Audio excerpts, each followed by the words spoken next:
Next, I'd like to welcome Toby Simon, who is the founder and president of Synergia Foundation. He's also a commissioner of the Global Commission of Internet Governance and Cybersecurity and a member of the Trilateral Commission.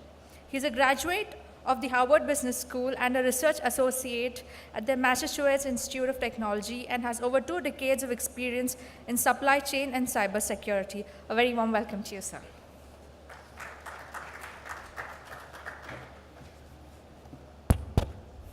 Good afternoon, everyone. It's about 1:05. I will speak for about 10 minutes, and then we can go into questions. What I'm just trying to provide you first is a context of what is risk and security. And the best example I find is a little story about a tribe in Namibia. It's called the Himba Tribe. There are about 50,000 people. And what they do for living is they hunt monkeys, okay? And they're very good at it. And the way they hunt monkeys is very interesting. What they do is they empty a coconut shell, okay? And they put a red orange, and they put a hole inside. They tie few of them on a tree, and they wait. Soon, the monkeys, wherever they are, get attracted by the red color. And they slowly come, they look around, so the tribemen are hiding, and they come and slowly put their hand on the orange. And once they put the hand, you know what happens? They can't take it out.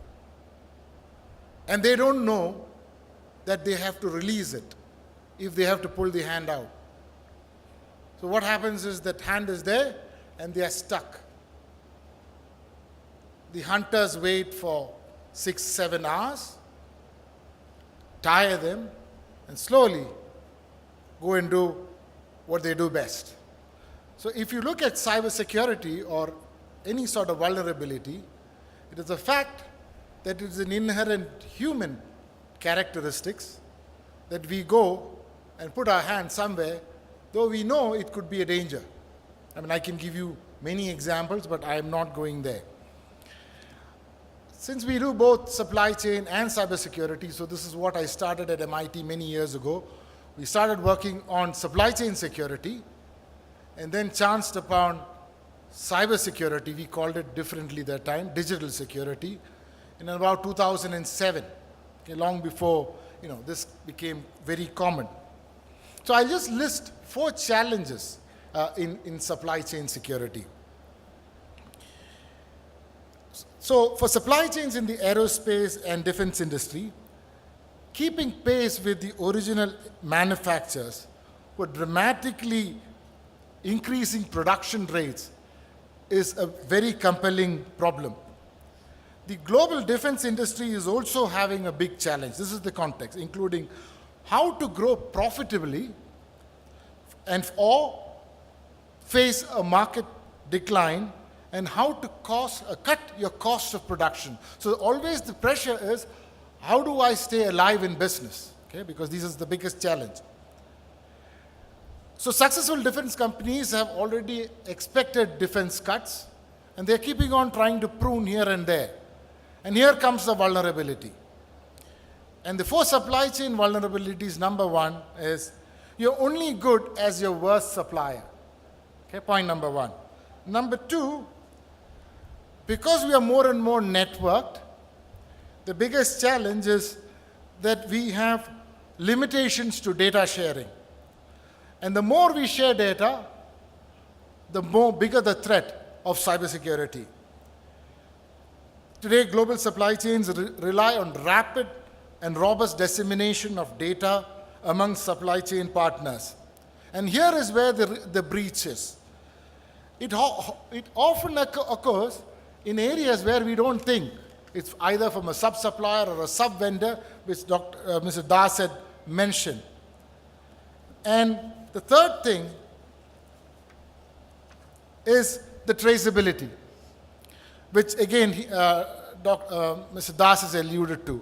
So building those resilient supply chains where you can have a reasonable control on your chain of custody is quintessential for building a secure supply chain framework for the industry.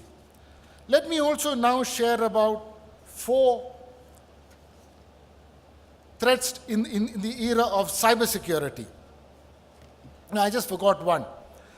In the supply chains vector, one of the biggest threat is counterfeits. And you would have heard of a number of stories. One, the New London Day, a Connecticut paper reported about Peter Picon, who was sentenced to a number of months in prison, I'm sure you know that, for trafficking counterfeited integrated circuits that he bought from China. Okay? And this story went on that this was sold to a number of contractors working on US Navy nuclear submarines. The second challenge is the long life of these aircrafts. So if you look at a B-52 bomber, which went into service in February 1955, the anticipated retirement age is 2040. So what's the challenge? The challenge is, how do you keep all these spare parts and OEMs alive for so many years?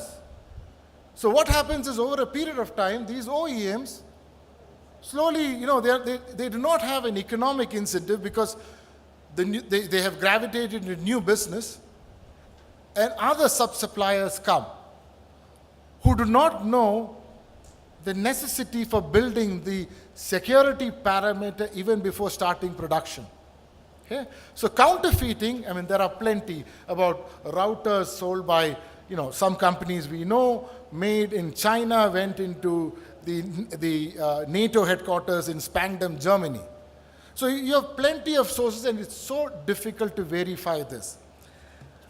Let me now come on to the challenges of cyber. I will only flag 3 here. One, cyber threats are real, asymmetric, present, and it poses a very, very clear danger. And so, what is so important is we should not be in denial. In our work, where we have gone and spoken to people, the first thing that it shocks us is the fact that, no, I am okay. Nothing is wrong with me. The moment you have that as your backdrop, we can't talk, because there's no point talking to somebody who says, I am safe. The second is a research that we did with a number of very, very senior security practitioners in the world, and we said that the surface area of cyber threats in any narrative, the maximum surface area for networks in cyber threats is not more than 20%. So what does this mean?